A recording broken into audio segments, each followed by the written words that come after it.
All right, let's add an edit button to all of these rows in this table. It'll open up a modal, just like new post, except it'll be filled with what we need to edit, and then we can edit and it'll modify that Livewire component in place. So let's do it. We're going to pop inside our row component. We have post row. We'll just go inside the blade view, and this is where we have our delete button. And now, in addition to the delete button, we want an edit button. So let's just put it in there to get the styling right. We want this to be edit, and instead of red, we want this to be blue. And just see, okay, so that's good enough. This doesn't look amazing. We'll probably figure that out in a future video or something to make it look really pretty, but this is good enough. We have edit and delete. Right now, edit does absolutely nothing. So we already have our new post modal, so let's actually steal that add post. So what's it called? Add post dialog. All right, let's take this entire dialog, copy it, and paste it here. Okay, and then this edit button is what we're going to put as the actual dialog button.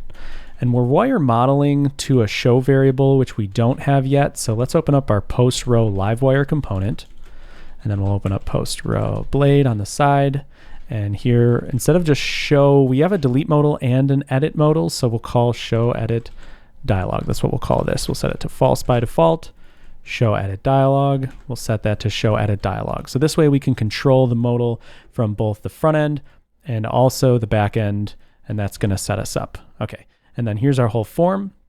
We already have it wire modeled to a bunch of form stuff like form title, and we'll talk about that in a second. And then we have our submit button that is, let's see, wire, oh, it's just a submit button, duh, because this is in a form element. It's going to call add when we submit the form. So instead of add, let's call this save. And let's add a save method here. And I guess for now we can just dd updating. I don't know. Okay. Just to make sure that we have all this wired up. Save both files, refresh, and we hit edit. Okay, it doesn't fill it with the content because we haven't done anything with it. Let's hit save, and then it says updating. Okay, so we're good. It also says write new post, which is a little weird. We'll just say edit post or edit your post. I don't know. Okay. Now we have edit your post, and we got to fill these with some data. And right now everything is bound to form.title because in our add post component, we were using a form, an actual like Livewire form object. So let's do the same. We're going to create a variable called form, and we'll set this to, so we had our create post form. So app Livewire forms, create post, and let me just refresh your mind on what create post form looks like. It's a form object in Livewire where we have these properties and we have the save functionality and such like that. Well, we're going to update it to be usable by both a create post and an edit post component. So right now it's called create post, and that just doesn't make that much sense. So let's go into create post and let's update it. Because of a VS Code extension I use called IntelliFence, PHP IntelliFence, I have this nice little rename symbol. And I can just say, let's call this post form.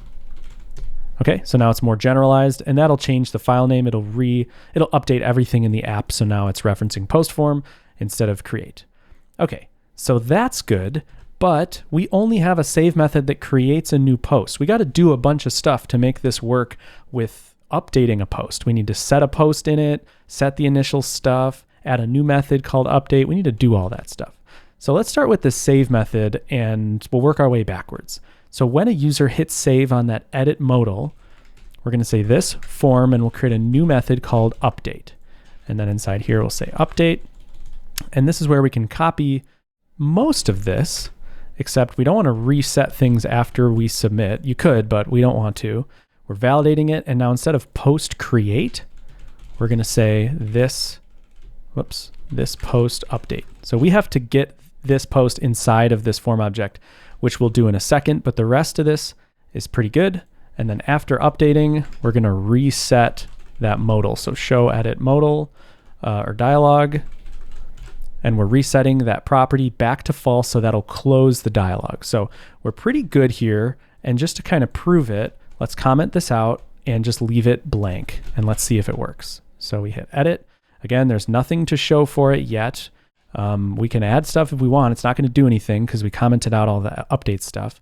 And then we hit save, and it works just as we thought. It closes the modal, and it called update, but it didn't do anything.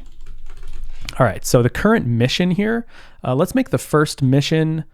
We want the first mission to be that when we open this, we see the data in here. So we need to fill title and content with data from the post. And there's a few different ways to do this. Here's the first way.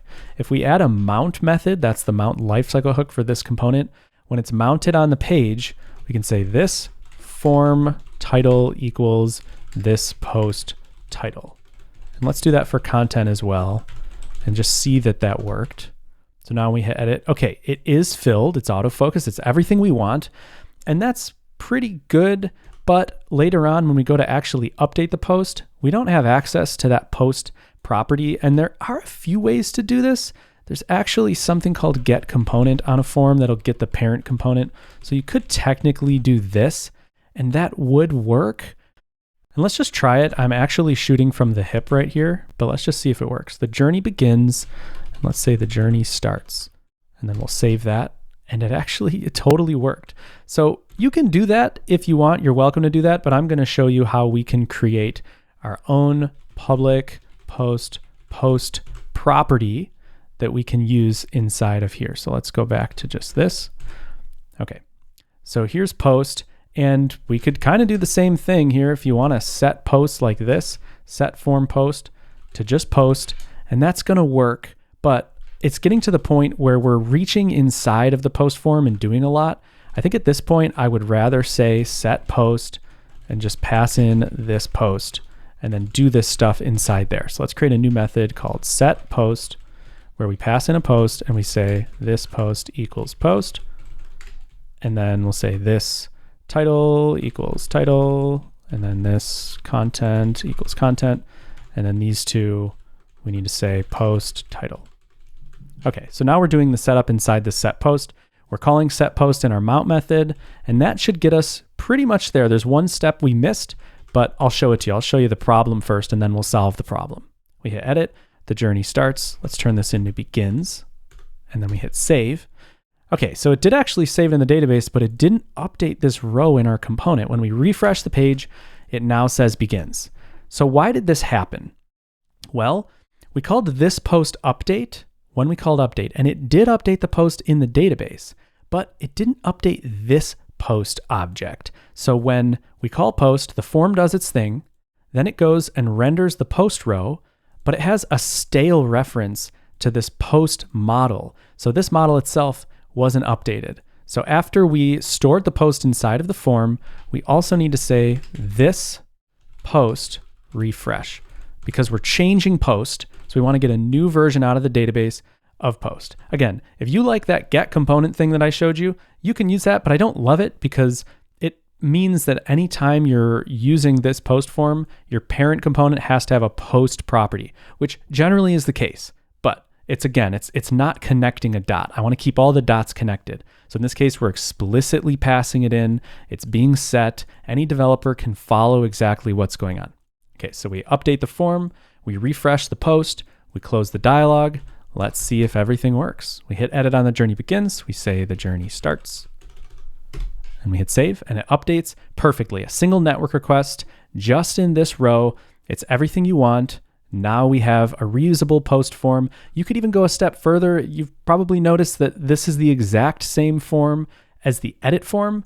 So if you want, you could extract that into a blade component and reuse that. It's totally up to you. I'm going to keep them as two separate, completely separate bits of HTML so that I can change it however I want. That's one of those things that's totally up to you because often in an app, you start by reusing the same form, but then it's like, oh, when you're creating a post, you set a few extra fields. When you're editing, it's a little different. So now you need to pass in a conditional, and now that thing needs to be conditioned.